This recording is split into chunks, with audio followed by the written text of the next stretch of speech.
I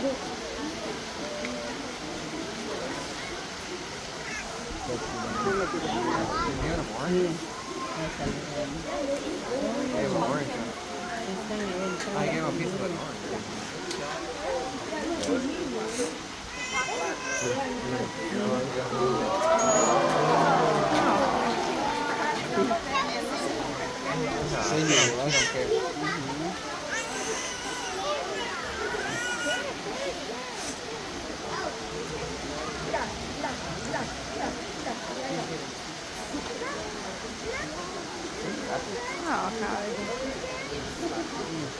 Good afternoon, everybody. Welcome to our elephant demonstration here at the Toyota Elephant Passage, brought to you by our Front Range Toyota stores.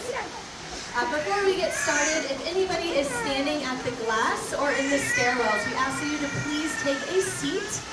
That's going to be the safest place for you, as well as our animal care specialists, as they are working elephants. And that way everyone has a good view. Thank you, guys. All right, so welcome again. My name is Bria. I'm one of the animal care specialists here at Denver Zoo Conservation Alliance. I am joined by Lauren and Jeff, who will be training one of our elephants today. Does anybody know which elephant is joining us today? I heard Billy, but there I heard it. It's Jake. So everyone can say hello to Jake. And he's going to go for a nice good swim. So Jake here is 14 years old, and he is just around 9,000 pounds, which, believe it or not, that is still very much a growing elephant. Elephants can grow up until around 20 years old, so Jake still has a few more years of maturing. But for today's demo, we're just basically going to share with you a little bit more about what as animal care specialists do here at Denver Zoo to take care of our elephants. So Jake is going to take a swim today. That is a fantastic training session for our boys, just to get in some good exercise. It's very good for their joints to get in the water and take some weight off of those feet. As you can imagine, those feet carry a lot of weight for many years. Elephants can live into their 70s. The average age is 47, but they can very much exceed that average age. So getting in the pool, taking weight off those feet, that's going to be really, really good for them. But some other things that we do through our training program here, we use a style of training called operant conditioning and positive reinforcement. So those are some big words that I can go ahead and break down for you guys so you know what you're watching with between Jeff and Jake right now. So basically, Jeff is asking Jake a series of behaviors, like putting his trunk in the air, and then he's throwing him some food and letting him know that's what I wanted, thank you, you did the correct behavior, and now you're going to get reinforcement for that. So some of the snacks that Jake is getting today is apples, oranges, broccoli, pears, things like that. Also some celery and romaine lettuce. I know romaine lettuce isn't that exciting for people, but it is very exciting for our elephants. They very much enjoy romaine. But an elephant like Jake can eat up to around 150 pounds of food every single day. And so the little bucket that you're seeing is just a very small portion of his daily diet. But Jeff is also using a whistle in his mouth, and when he blows that whistle, it's called a bridge. It basically bridges the gap between the correct behavior and the reinforcement that that animal is going to get for doing that behavior. So every time you hear that bridge, it means that Jake hears, okay, great, I did the correct behavior, now I know I'm going to get that treat. So it's a very, very positive noise, which is everything that we do here is very positive. So positive reinforcement basically means that we ask our elephants for behavior. If they do it correctly, they get reinforcement. If not, we just wait them out, move on, do something different. But there's never anything punishment-wise or negative, nothing like that. But all of the behaviors that we do here with our elephants are going to be some type of benefit for their health.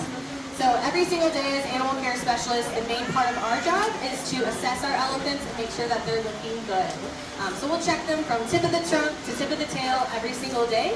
That includes looking at their teeth, which Jeff is getting a very good look at Jake's teeth right now.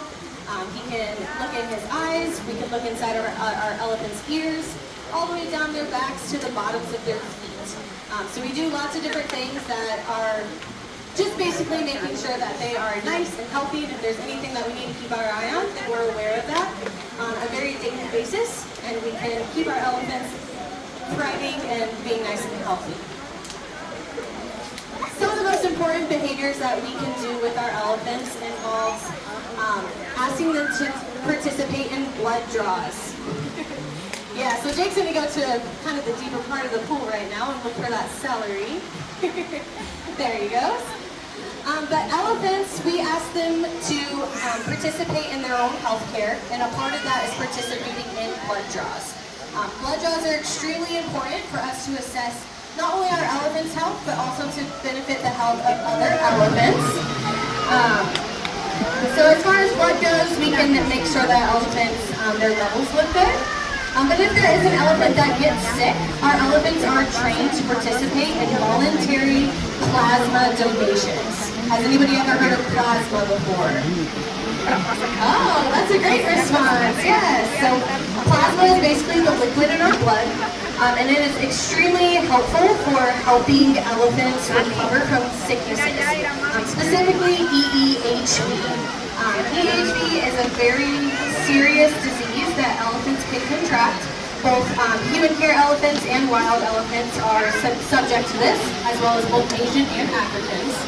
And it is a disease that can take quite a toll on their health, especially for our younger elephants, which we do have some younger boys here. So we always assess that if we test for EHV, but if there's another elephant that does test positive, say not even at the Denver Zoo, but at another zoo, we bank that plasma to be able to ship it out to other zoos, and that is a huge way to help elephants recover from that disease. So that is some of the conservation work that we do here with our boys. There is a big purpose for that. Elephant males leave their herds between the ages of usually around 6 to 10 or so, give or take a little bit. And they're going to leave those herds and go find other boys to team up with and create small, loose bachelor herds. That is an extremely important developmental stage for male elephants because they need to learn how to be an elephant.